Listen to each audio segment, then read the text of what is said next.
বাংলাদেশে হাজার হাজার আদিবাসী দম্পতি সামাজিক রীতিতে বিয়ে করেও আইনের চোখে আজও অবিবাহিত। কেন? কারণ রাষ্ট্র এখনো তাদের বিয়েকে স্বীকৃত দেয়নি।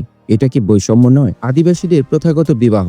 আদিবাসী সমাজে বিয়ের রীতিনীতি এক এক গোষ্ঠীতে এক এক রকম।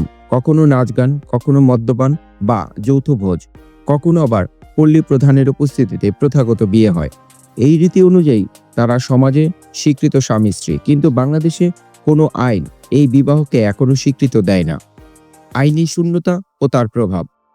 বাংলাদেশে মুসলিম, হিন্দু, খ্রিস্টান, বৌদ্ধ বিবাহের জন্য পৃথক আইন আছে, কিন্তু আদিবাসীদের জন্য কোনো নির্দিষ্ট আদিবাসী বিবাহ আইন নেই।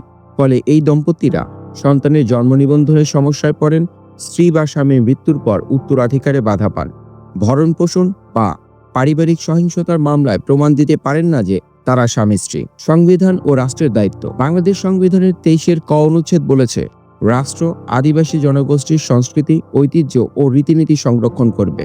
তাহলে তাদের বিবাহ প্রথা আইনগত স্বীকৃতি পাবে না কেন?